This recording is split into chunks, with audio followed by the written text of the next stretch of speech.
दोस्तों अपने रीट में एक टॉपिक है मौर्य साम्राज्य और मौर्योत्तर काल। आज हम इसके वन लाइनर देखेंगे, लास्ट में बस इनका रिवाइज करना है। मौर्य राजवंश की स्थापना मगध में हुई थी, जो वर्तमान में कहाँ पे स्थित है, बिहार के अंदर। मौर्य राजवंश का अंतिम शासक कौन थे? तो मौर्य राजवंश का अंतिम शासक कौन था? बृहदर्थ, वह व्यक्ति जिसका नाम देवनाम प्रियदर्शी भी था। तो मौर्य सम्राट अशोक का नाम था देवनाम प्रियदर्शी। चंद्रगुप्त के पुत्र जिन्होंने 298 से 272 ईस्वा पूर्व के बीच शासन किया था, वह थे बिंदुसार। नगरपालिका प्रशासन की विस्तृत प्रणाली की स्थापना चंद्रगुप्त मौर्य ने। मौर्यकालीन भारत के विवरण में इंडिका के लेखक कौन थे? मैग्निस्टीज।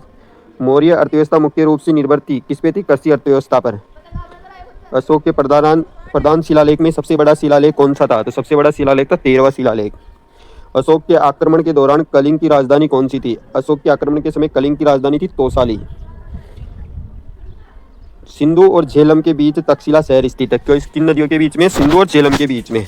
सम्राट अशोक शिलालेख कलिंग पर उसके विजय का उल्लेख 13वां अभिलेख है ना, उसके अंदर अशोक के विजय का उल्लेख है, कलिंग विजय का। अशोक का सिंह चतुर्मुख स्तंभ शीर्ष कहाँ से लिया गया? सारनाथ से। चंद्रगुप्त मौर्य के इस प्रसिद्ध राजनीतिक सलाहकार को जाना जाता है चाणक्य के नाम से।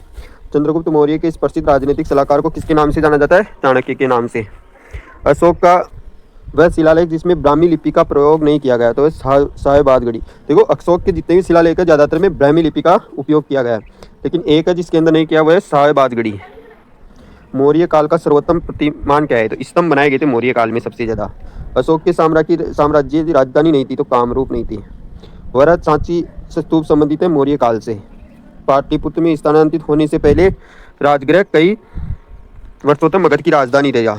लोरिया नंदनगढ़ स्तंभ स्थित है चरणन में, चंपारण के अंदर स्थित है। मौर्य सम्राट ने लगभग 287 से 628 ईस्वा पूर्व के शासनकाल के दौरान अशोक शिलालेखों और स्तंभों का उल्लेख करवाया, वो थे अशोक। सम्राट अशोक का पिता कौन था? चंद्रगुप्त मौर्य सम्राट अशोक का पिता था। खालिस्तान आधुनिक गुजरात में स्थित है, जहाँ अशोक के शिलालेख अवस्थित है। गिरनार गुजरात में स्थित है, जहाँ के अशोक के शिलालेख स्थित है। लगभग 260 ईसा पूर्व अशोक मौर्य साम्राज्य में कलिंग को जीतने के लिए सैन्य अभियान किया था। अशोक के अधिकांश शिलालेख खालिस्तान भाषा में स्थित है, तो अधिकांश प्राकृत भाषा में है। मौर्य साम्राज्य शासन के दौरान खालिस्तान प्रांत को कर्नाटक में सोने की खान को केंद्र माना। स्वर्णगिरी। सेल्यूकस निकेटर नामक खालिस्तान शासक द्वारा मैग्निस्टीज नामक राजदूत को चंद्रगुप्त मौर्य के दरबार में भेजा। यूनानी।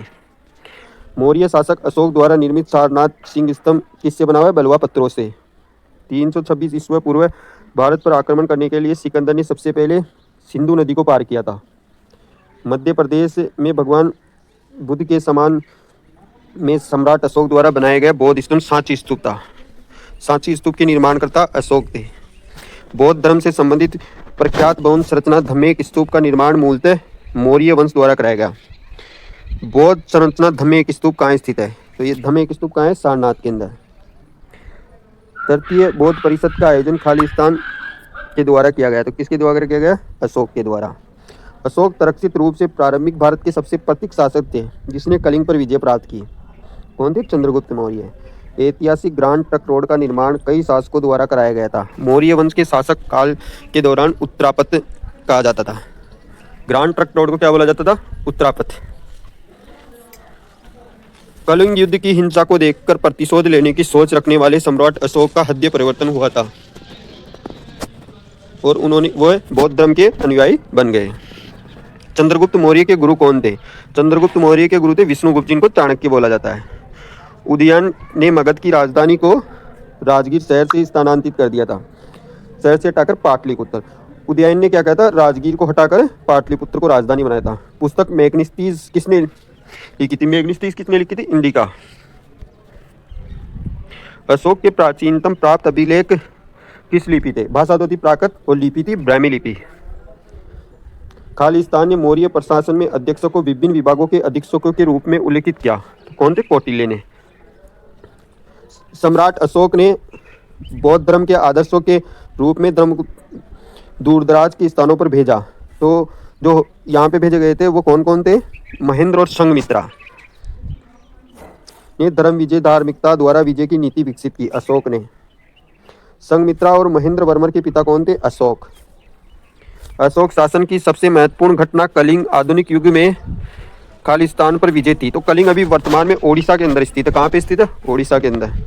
अशोक खालिस्तान के युद्ध के बाद बौद्ध उपदेशों को अपना लिया। कलिंग युद्ध के बाद में बौद्ध उपदेशों को अपना लिया था। प्रसिद्ध कलिंग युद्ध ने सम्राट अशोक को युद्ध छोड़ने और बौद्ध धर्म अपनाने के लिए प्रेरित किया।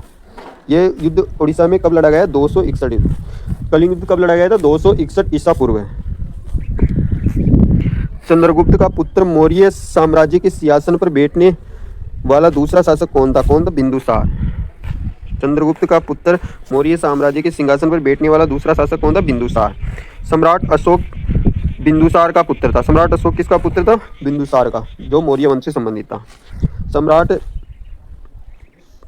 सम्राट अशोक ने पत्थर के स्तंभों और पत्थर के तख्तों पर अपने 14 आदेश उत्कीर्ण किए थे। कितने आदेश? 14 आदेश। अशोक महान संबंधित है मौर्य वंश से। किससे? मौर्य वंश से।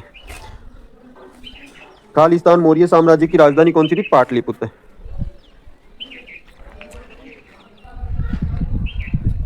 कौटिल्य का अर्थशास्त्र हमें खालिस्तान प्रशासन के बारे में जानकारी देता है। मौर्य मैग्नीस भारत आने वाला शुरुआती खोज करता था। उसका संबंध कहाँ से था? यूनान से। सम्राट अशोक ने अपने राज्यकाल के 12 वर्ष में एक विशेष अधिकारी की नियुक्ति की थी जो भूमि का सर्वेक्षण रखता था। उसको क्या बोला जाता था? रज्जुक। क्या बोला जाता था? रज्जुक। राजा की कहानी मुद्राराक्षक नाटक का विषय कौन था? चंद्रगुप्त मौर्य। कौन था? चंद्रगुप्त। चंद्रगुप्त मौर्य राजा की कहानी मुद्राराक्षक नाटक, मुद्राराक्षक जो नाटक है ना, उसमें चंद्रगुप्त मौर्य की कहानी है। वह वास्तुकार जिसने राजा बिंबिसार के महल को बनवाया था वो कौन था? महागोविंद।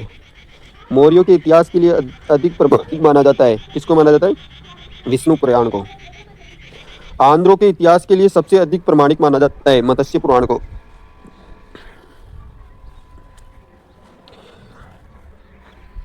मौर्य काल में सदैव राजा के पास रहने वाले विष या परीक्षक वेद को क्या कहा जाता था?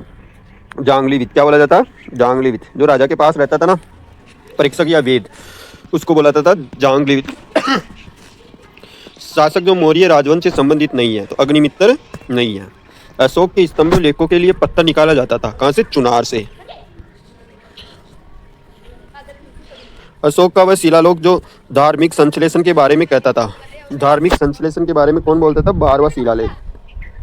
सम्राट अशोक ने अपने राज्याभिषेक के बाद कलिंग पर विजय प्राप्त की 8 वर्ष बाद। प्राकृत भाषा के पोषक कौन थे? सातवाहन नरेश। कला के लोक पक्ष को अधिक प्रोत्साहन मिला कब मिला? सातवाहन काल के अंदर। मथुरा मूर्तिकला शैली प्राप्त हुई थी कुषाण के शासनकाल से। वे शासक जिन्होंने गिरनार क्षेत्र में जल संसाधन व्यवस्था की ओर ध्यान दिया कौन था? चंद्रगुप्त मौर्य और अशोक। राजा जिसके एक अभिलेख से सूचना मिलती है कि शाक्यमुनि बुद्ध का जन्म लुम्बिनी में हुआ, अशोक। सारनाथ स्तंभ का निर्माण किया गया था। किसके? अशोक के। अशोक द्वारा स्थापित सबसे सुरक्षित स्तंभ कौन सा है? लोरिया नंदगढ़। सबसे सुरक्षित स्तंभ लोरिया नंदनगढ़। अशोक का वह अभिलेख जो कनक मुनि बुद्धि के अस्तित्व का प्रमाणित करता है, निगाली सागर स्तंभ अभिलेख। गुजरा अभिलेख जिसमें अशोक का नामोल्लेख किया गया है, मध्य प्रदेश के दतिया जिले में। गुजर्रा लघु शिलालेख कहाँ से? मध्य प्रदेश के दतिया जिले में। अशोक के अभिलेख में पूर्ण रूपेण धार्मिक सहिष्णुता के प्रति अभिलेख, तो कौन सा अभिलेख था? 12वां शिलालेख। ब्राह्मी लिपि को सर्वप्रथम पढ़ा था किसने? पढ़ा? जेम्स प्रिंसेज ने। किसने पढ़ा? जेम्स प्रिंसेज ने। प्राक अशोक ब्राह्मी लिपि का पता चलता है अनारपुरा से। किससे? अनारपुरा से।